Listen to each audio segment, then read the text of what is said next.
Langit biru moyo-moyo. Sumirat sang Hyang Araditya padhang kencar-kencar weh hamba rasa bingar. Luwung malengkung abang kuning ijo warnane ngrenggani ing antariksa. Sinawang kadya sampuk jagat. Mega putih lumari susul sumusul. Sinala boring peksi lumayang ing gegono prasasat samya ambeksa. Kaya-kaya hanama Brama marang wijiling sang golek kencana kang bisa tata jalma.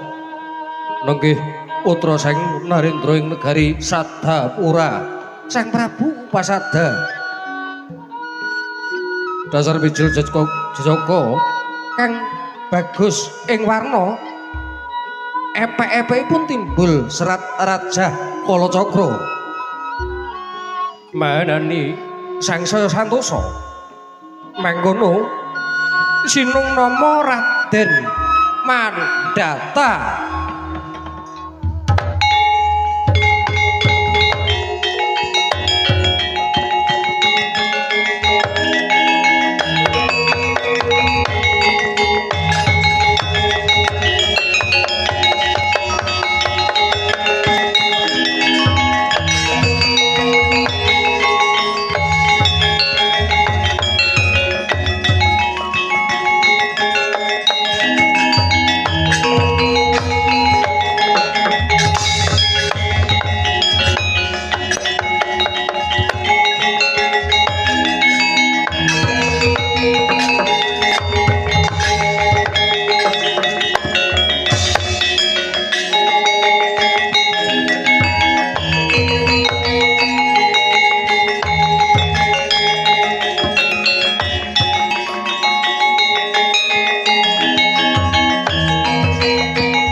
Danau Brevana satu hatu ayem jenjem lan marem yen nyawang marang panguripaning para kawula kang kebaing katentreman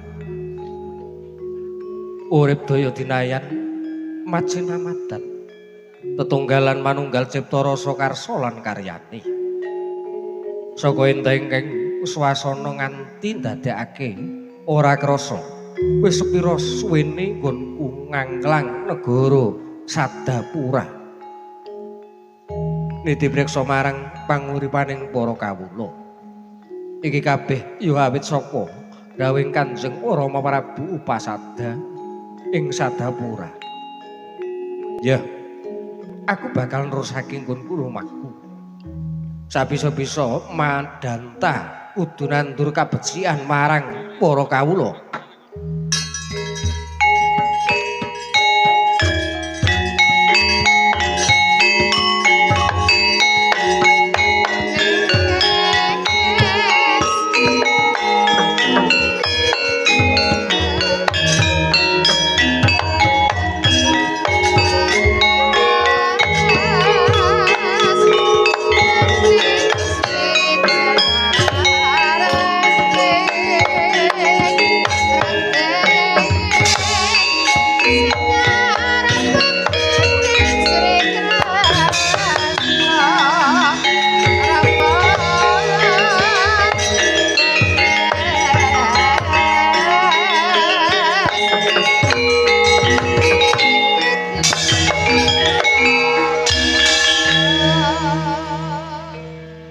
Pangling saka panduluku iki kaya patih Devaukasa.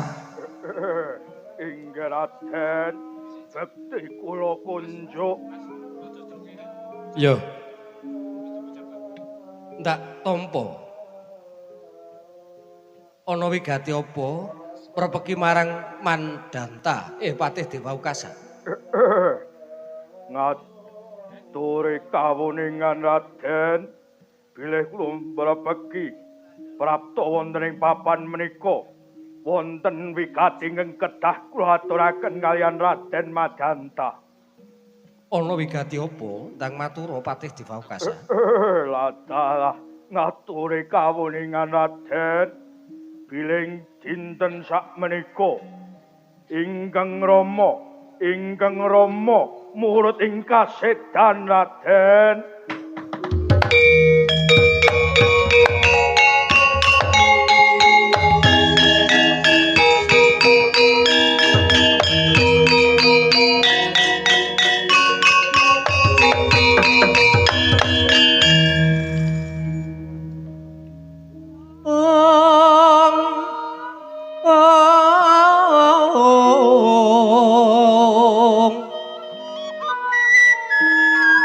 Surem dewengkara kinken lerah mengoksa kang layon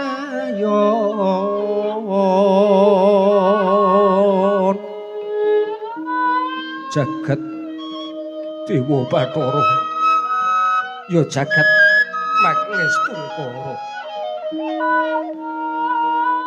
muga Kanjeng Rama tumimbal lahir ing jagat kamulyan Patih Diwaukasa. Astungkara Raden. Banjur semengko kepiye Patih Diwaukasa? Monggo dinten ing samangke kula dherekaken kondur wonten ing Karaton Sajapura. Patih Diwaukasa. Inggih kula Raden. Aku ora bakal bali menyang Praja Sadapura. Uripku wis rumangsa tentrem manunggal tetunggalan marang para kawula. Kejaba kuwi nadyan to mandanta baliku ora bakal balekake pepesthen Kanjeng Rama bali urip maneh Patih. Nanging Raden kedah wemut wonten ing Karaton Sajapura sakmenika kumpulan. Monggo Raden Madanta ingkang ginadang gadang nglintir ke Prabu Nenggeng Rama Raden. Yen pancen kaya mangkono. Apa ora weh prayoga lamun wisuda Narendra ditindakake ana ing papan kene, Patih? Karben dikawruhi para kawula Patih Diwaukasa. Nut pranatan wonten ing Karaton Sajapura bilih wisudan jumenengan ratu menika kedah dipun tindakaken wonten ing saklebeting Karaton Raden Madata. Latala. Mangkono. Yen tetela mangkono sawangen Patih Diwaukasa bakal ana kraton kang endah ing papan kene.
Patih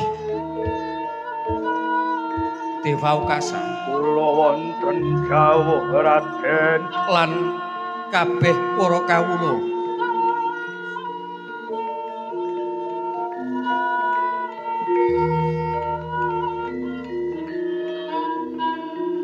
inggih wonten dawuh mangkono mandi pangucape Raden Mandanta jleg dadak sakrana kraton kang endah gung santosa jangkep kelawan uba rampening pawanan Narendra akarya jengak kang samya mulat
Seksenana lan padha karo kawruhana para kawulaku kabeh wiwit dina iki ingsun tetepake sineksanan jagat tribawana lamun ingsun kang jumeneng Narendra ambau dendra Nyakrawati ana ing negara Sadapura wenang jejuluk ingsun Sri Maharaja Madanta.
Kasare ora mikir saka nggo karepaning ibu nanging Raden Madanta mikir saka mustakaning ingkang ropo member ora mokal yen Raden Madanta ampuh dadi pepetikaning para titah monggo ana ing epek-epeke Raden Madanta timbul raja kala cakra radalaya muga-muga Raden Madanta bisa ngayomi para kawula mahanani ayom tentreming para kawula ing Sadapura.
Asok bulu beki.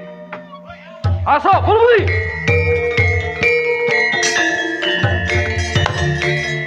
Asok bulu beki.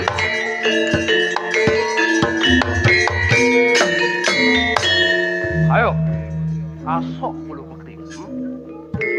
Nyuwun pangapunten. Kami masih rapi to.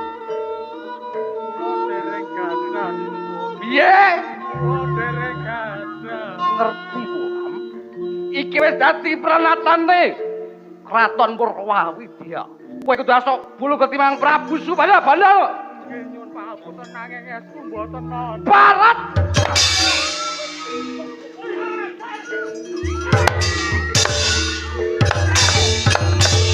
Ayo. Iki gawe sore.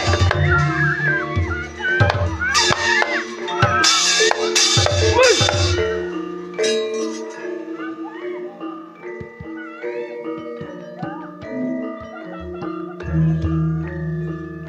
Ayo.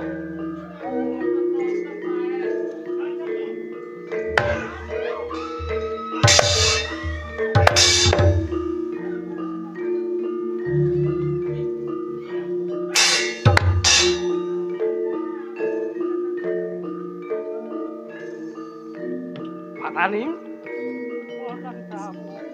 kowe ngerti ora? Iki wis dadi perlatan negara Purwawidya. Kowe ora bisa asok bulu bekti bondo donyo Mas Picip Gajaprana. Bojomu dadi jon, ya. Ampun nyuwun Bojomu sak anak-anakmu dadi col. pangapunten. Ben diprawasa para kawula ing Purwawidya kene. Tanda anak.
Harap wani jepalani marang Ekson.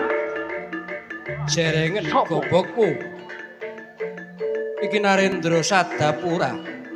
Prabu Madanta jejulukku. Kowe sapa? Jerengen gobokmu. Iki Nalendra ing Purwawidya. Prabu Subada Bandana. Prabu Subada Bandana. Aja ngalang-alangi marang kekarepanku. Ayo, kae ku dasok bulu bekti manang Ingsun. Ayo. Timen demen nganiaya liyan kang ora duwe daya. Ayo, aku wae adepana Prabu Subada Bandana. Barat kowe perkara barang Prabu Subada Bandana. Apa abangmu, Prabu? Leno pangenak tugel kowe wis.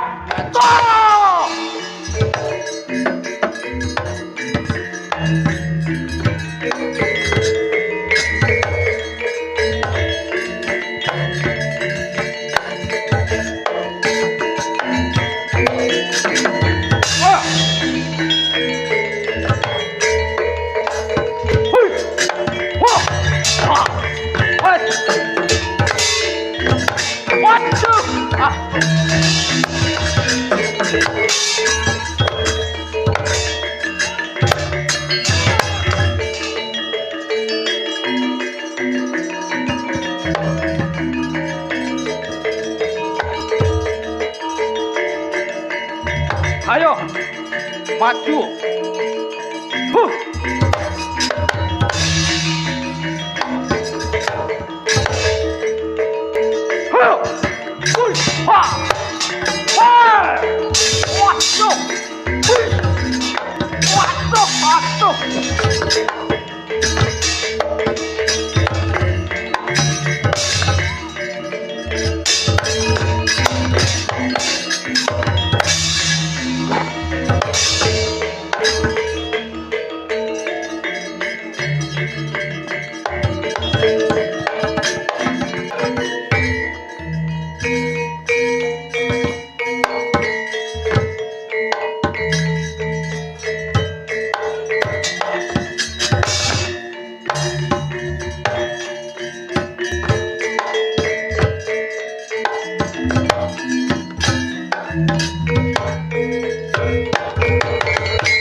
Kowe tak wenehi urip Prabu Subada Bandana nanging Jerbasuki mawa biya.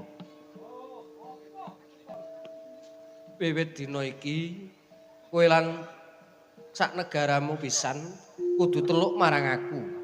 Kudu manungkul lan bekti marang Ratu Sadapura.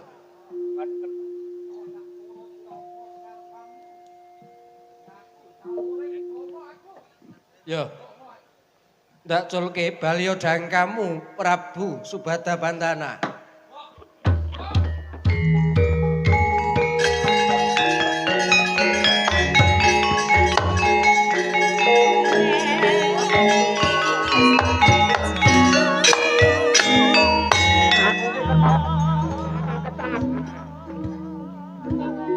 Ayo karang yo wis kumo yo. Ngaturaken aku padu. Jatuh tapen kula lan argo. Iya. Iya. Apa niki wis dadi kewajiban ingsun Pak Tani? Wonten dawuh sinuwun. Yen nitik marang anggonmu lah tetanen, kowe kuwi ya kepitung wong kang sregep. Monggo ya wasis. Nanging keneng apa? Tetanduranmu sarwa garing megingking Pak Tani. Ngaten niku. Tetanipun ampun pinten-pinten ngobrol.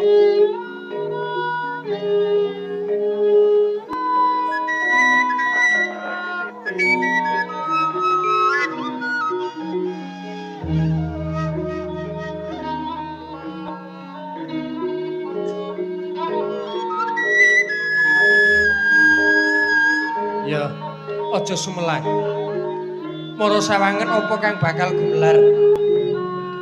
Mireng panangising Prabu para kawula Sakala Prabu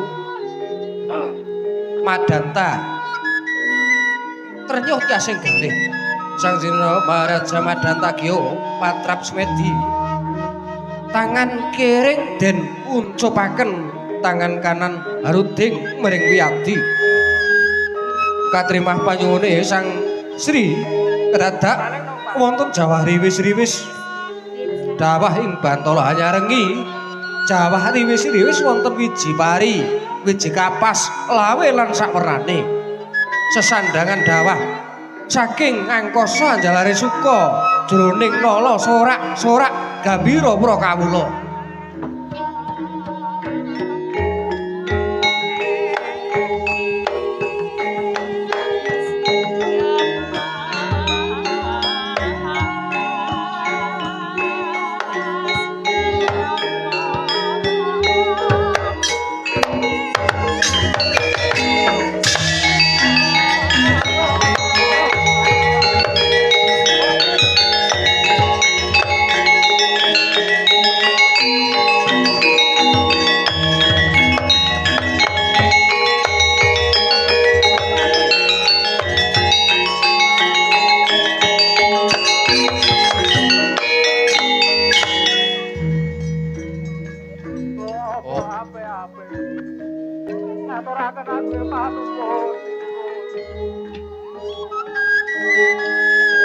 Ya. Om Amudana. Tumibane udan mugia jalari lemah subur satemah tetanduran sempulur. Lan tumibane wiji pari wiji kapas lawe lan sak wernané sesandangan mugia jalari kararjaning para amangkiswa Pak Tani.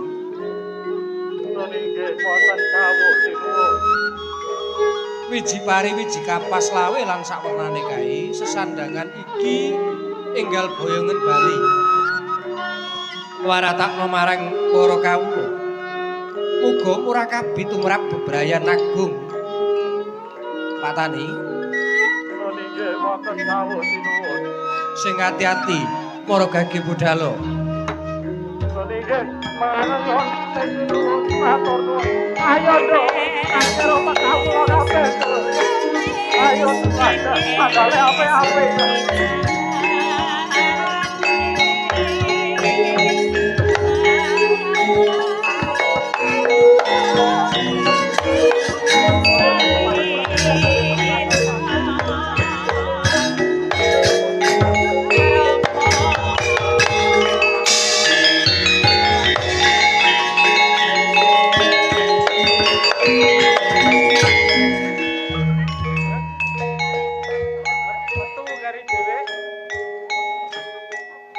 Patih Devaukasa.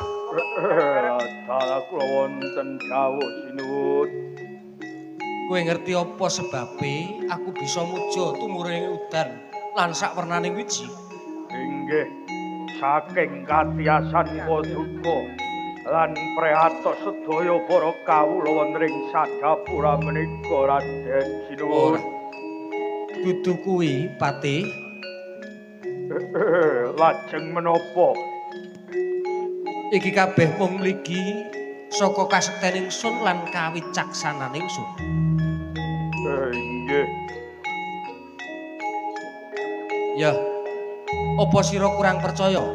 Dalu, sawangan sun puja papan kene bakal ana tumuruning udan mas inten nyang Raja Brana pitung dina pitung bengi lawase Patih Devaukasa.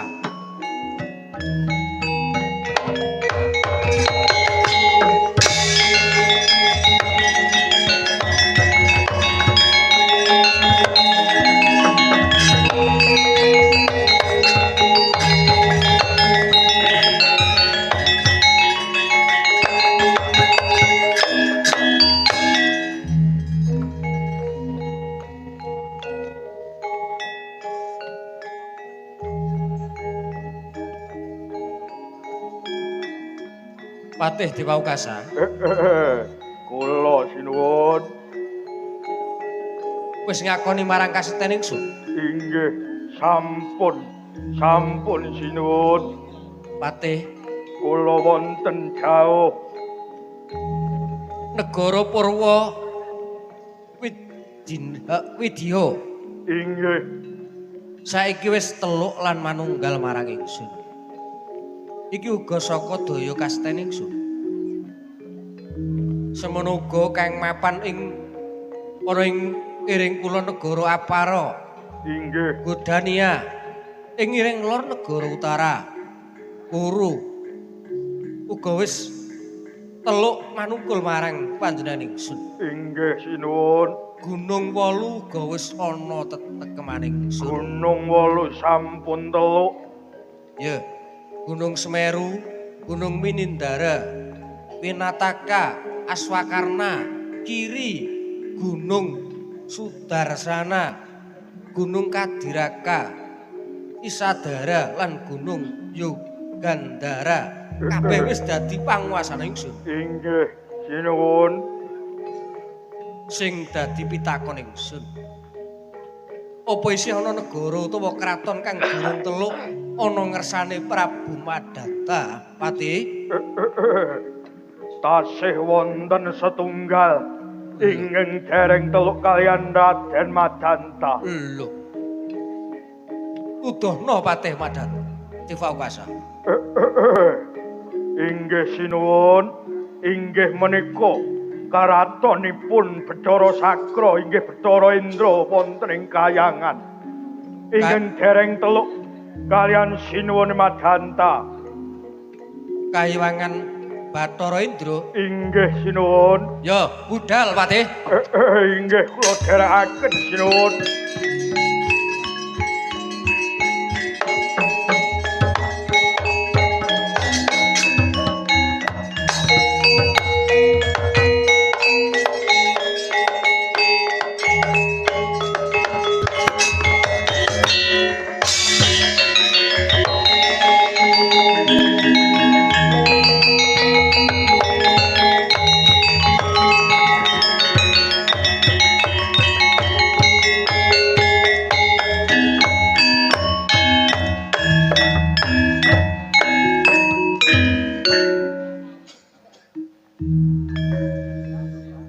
Sing sayada luararas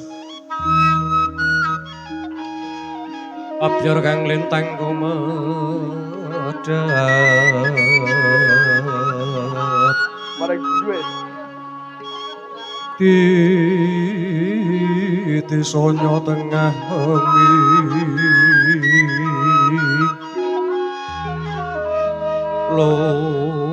lumreng gandaning puspita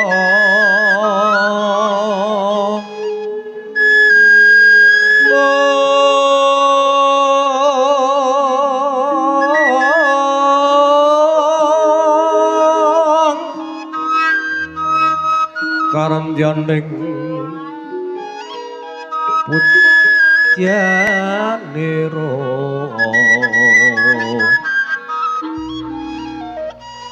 sang Dwijawara mrengeng niruswaraning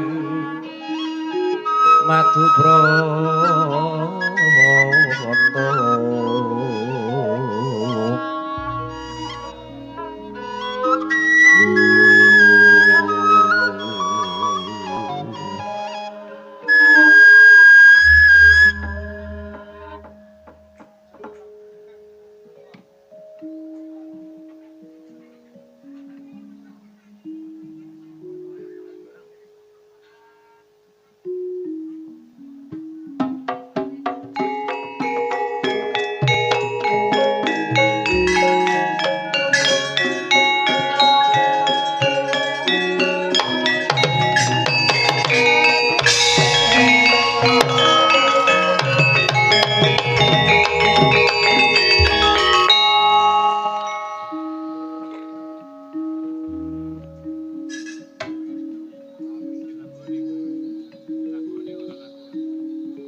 kasinggihan pukulun mboten klentu kula Raja Madanta pukulun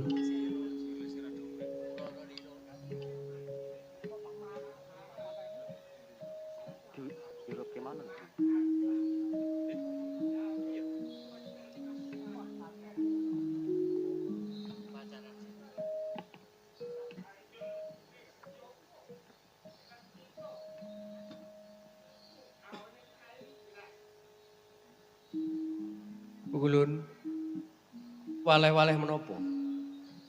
Suwan kula menika sejatosipun namung kepingin ngraosaken lenggah dampar kasuwargan lenggah jajar kelawan jengandika Pukulun.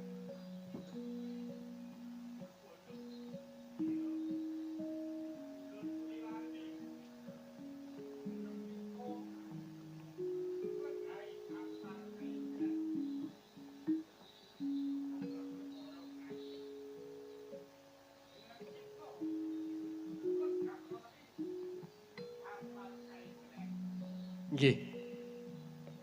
Sumangga agenipun badhe mestani menawi kula dipun anggep ngembari dumateng paduka Yang Pukulun.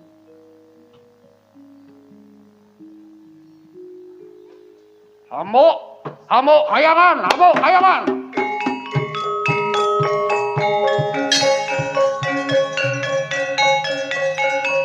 Hamuk, hamuk, hamuk.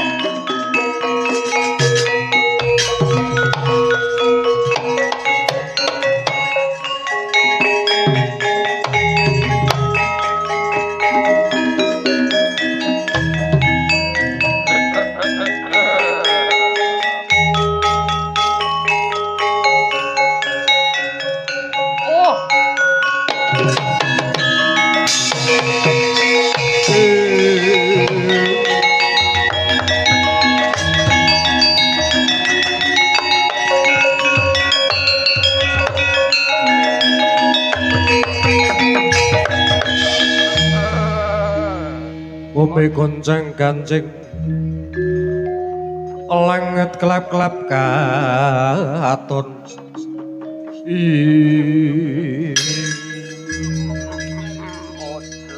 Pocleng iblis laknat podo cek-cekan Hendra kowe aja dedelikan ayo kayangan kaendran tak caluk iki adep ana surut iki wadya bola budal anto kayangan kaendran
Ayo, sapa kang sumbar-sumbar ana ing kahyangan kaendran Maragage metuwa. Katana sapa kang wani sumbar-sumbar ana ing kahyangan kaendran. Amuk dorong motor. Oh.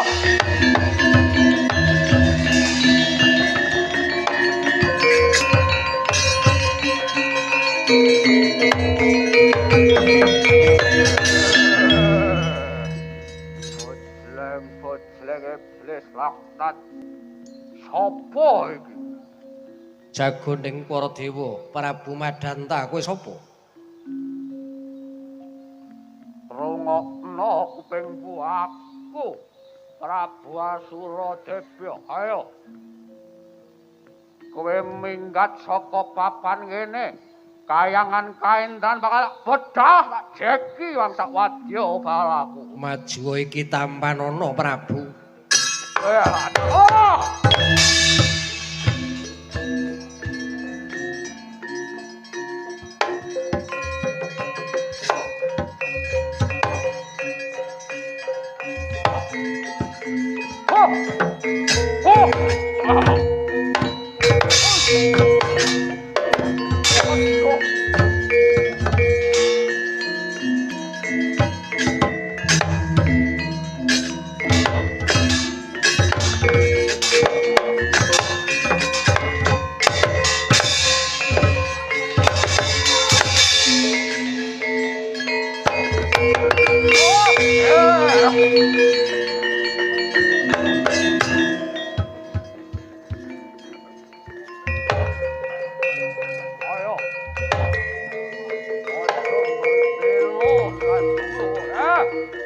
Mara kengke maju.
Pukulun satruning dewa sampun sirna ndepani Bantala Pukulun. Iya. Pun ulun nekseni dhewe. Jeneng kita nyata titah kalintang jayaning perang. Sinajan ijen tanpa ruang jeneng kita bisa mimpang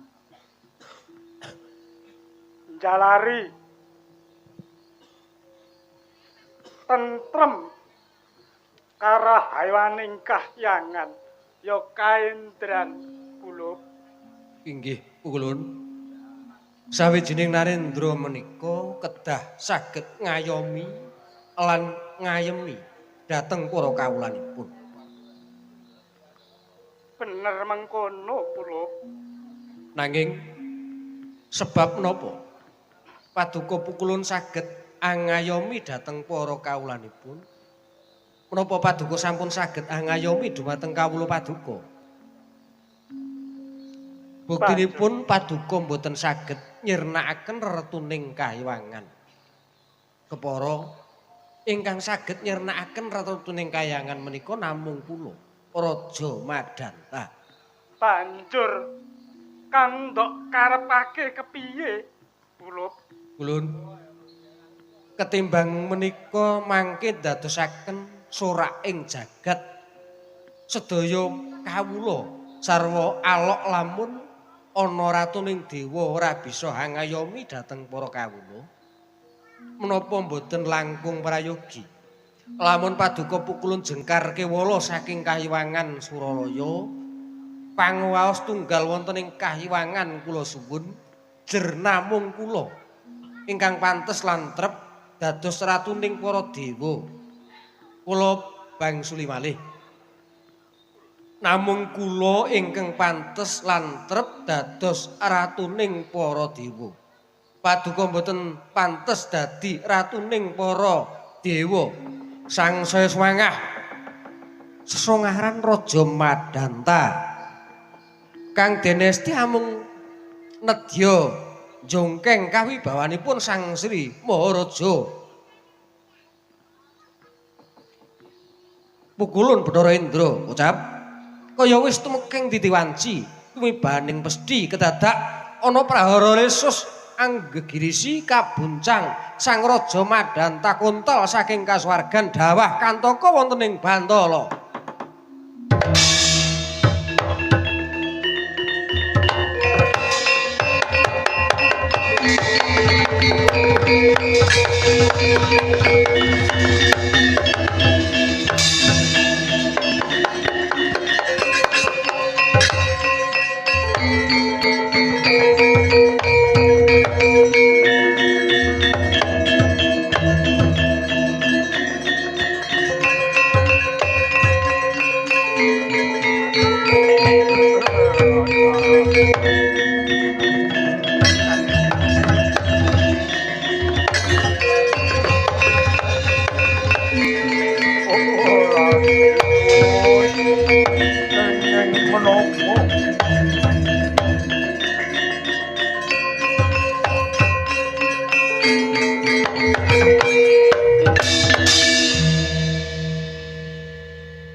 Patih inggih kula sinuwun lan kabeh para kawulaku kabeh.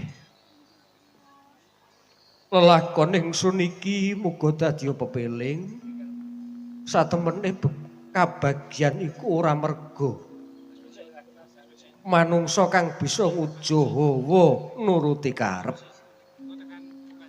Jalaran karep mono yen dituruti ora bakal mulur tanpa winates. Lan kabagyan iku bakal teka yen rasamu rumangsa marem lan rumangsa cukup marang apa kang kok sanding uga marang apa kang mbok duweni. Mula sakjroning urip isine mung kudu sing lega, kudu sing nrima. Aja demen ngersula. Muga Hyang Manon tansah nuntun lakuning gesang kang hanjok marang karahayon. Om Buddhanutara Sotyaru Astungkara Astungkara Astungkara Sotihata Astungkara O Buddha Anuta Sotihotu Astungkara